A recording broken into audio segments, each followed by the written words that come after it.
In every deal, there's power, persuasion, and performance. This is the Shark Side, where ambition meets discipline. Welcome to the Shark Side. Hey everyone, welcome back to the Shark Side, where quiet discipline meets real results. I'm MJ Cordova, the real shark of sales, and I am here talking about all things sales and business. One of the things that we underestimate a lot of times is communication. We spend a lot of time going to classes, researching, learning, reading books, watching podcasts about business, about sales, and we almost forget how important just the communication portion of all of this is. Leadership is foundationally dependent on great communication. Great leaders are great communicators in most cases. We talk so much about sales processes, and we talk about scripts, we talk about objections and rebuttals and all of these things within the sales process, and really forget to spend time on just fundamental communication. One of my favorite courses that I teach is a communication course, and it's based on the DISC assessment. So anybody who's ever worked for a big corporation has probably taken that stupid test. You know, it's a ton of questions, and then they tell you whether you're a D or a I or a C or an S, and it makes sense, but it never really resonates. It doesn't really sink in what all of this means, and it's just kind of weird to have a conversation and try and figure out whether somebody is an I or whether they're a D. And all of these things are critical in understanding who you're talking to and how they receive information, how they're going to make decisions based on that information. So years ago, I ran across a course and just loved it and have been replicating that for all the people that I work with. And it's one of the best things that I think we can do. And this is not just for business. This is very successful in any relationships that you have, whether it's a parent-child, a spouse, coworkers, subordinates, bosses. If we understand how people communicate and we understand how to deliver information, it's much more likely that they're going to understand us. It's much more likely they're going to be receptive to the information that we're trying to give to them. So I spend a lot of time on this, and it's pretty basic, and it's almost crazy how it resonates with you and how you see communication so differently after you go through this course. And really what it does, and the same thing that the DISC test does, is it breaks down, is this person an introvert or an extrovert? Are they naturally introverted or naturally extroverted? And I think most of us can tell pretty easily whether the person that we're talking to is an introvert or an extrovert. From there, if we look at, are they a task-oriented person or are they a people-oriented person? And again, there's clues into all of that as you're having conversations with people. When we're talking about personal relationships with our children, with our spouse, or maybe a coworker, again, if we go back to a subordinate or a supervisor, we generally know these things just from being around them. Are they an introvert? Are they an extrovert? Is this person task-oriented or are they people-oriented? Once we figure this out, if you picture in your mind a quadrant with left, right being introvert, extrovert, and top, bottom being task-oriented, people-oriented, once you figure out this person is a introvert who is task-oriented, you understand how to talk to them. And in this 90-minute class that I do really gives you the identifiers of how to determine whether they're an introvert or an extrovert, and also are they task-oriented or people-oriented. Once you figure out this quadrant that they're in, it's mind-blowing how effectively you can start to communicate with people that you may have struggled with before. And sometimes we think people are being difficult, or,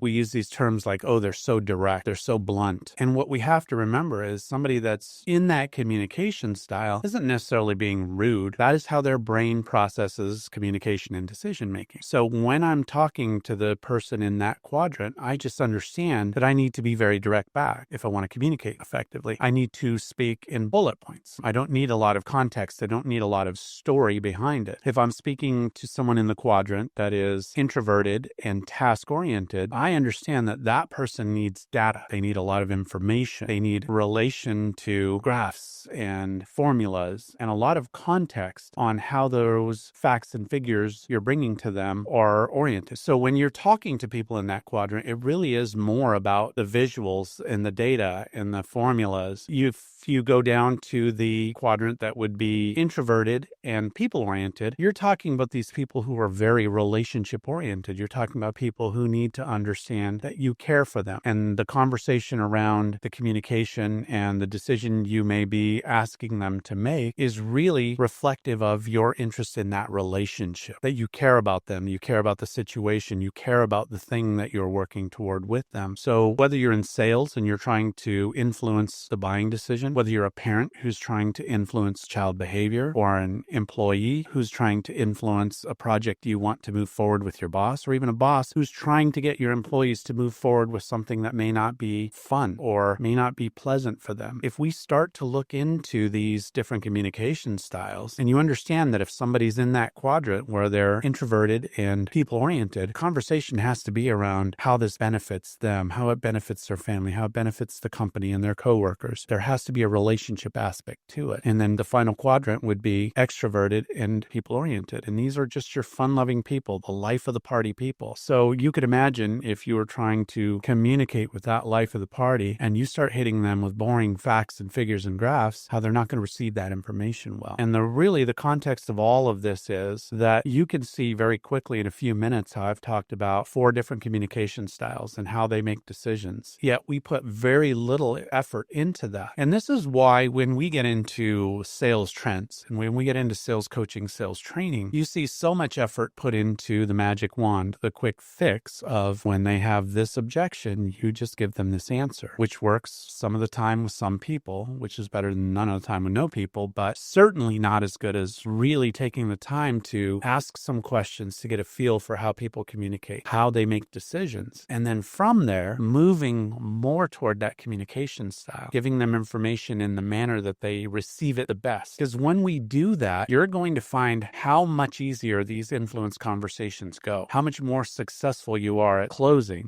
which is a topic for another day. Because I think organically, if you go into a situation where you're trying to influence with good intentions, you do a great discovery and you find out a need or a want, and you present a solution to that person that's a win-win. There's not a lot of closing left to do. There might be some choices, there might be some timeframes involved. Generally, that closing is going to go pretty smoothly. So the more we pay attention to this communication, the more likely that we're going to be able to influence that decision. And so my challenge to you is start looking into these types of things. Start asking questions that will help you determine, is this an introvert, an extrovert? Are they task-oriented? Or are they people-oriented? And once you figure those things out and you slide into that communication style and you are more like the person that can communicate like them, the more successful you're going to be with these relationships. One of our core principles at my company is relationships matter most. So we don't start out with any client without an understanding of what that relationship is going to look like. And that goes from the very core needs that they have to how we deliver on helping them with whatever solution they may need, to actually making an effort to understand how they communicate and deliver our information in that manner. And I think that's one of the reasons why we have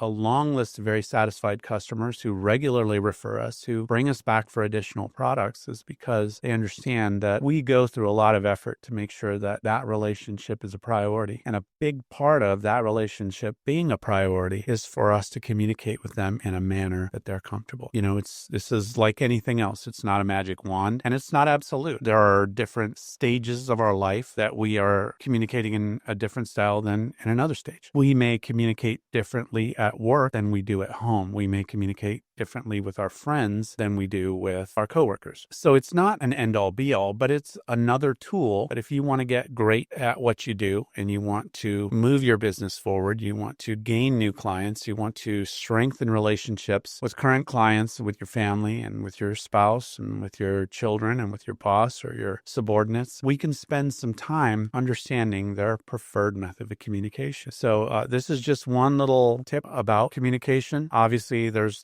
a lot more in depth we can go, and we can probably talk about each one of those on a different podcast and take up the whole podcast just talking about that one style. But the more time we spend on this, the more successful we're going to be in moving that needle forward for us and for our clients. So hope you enjoyed this. Quiet discipline creates real results. This is the Shark Side.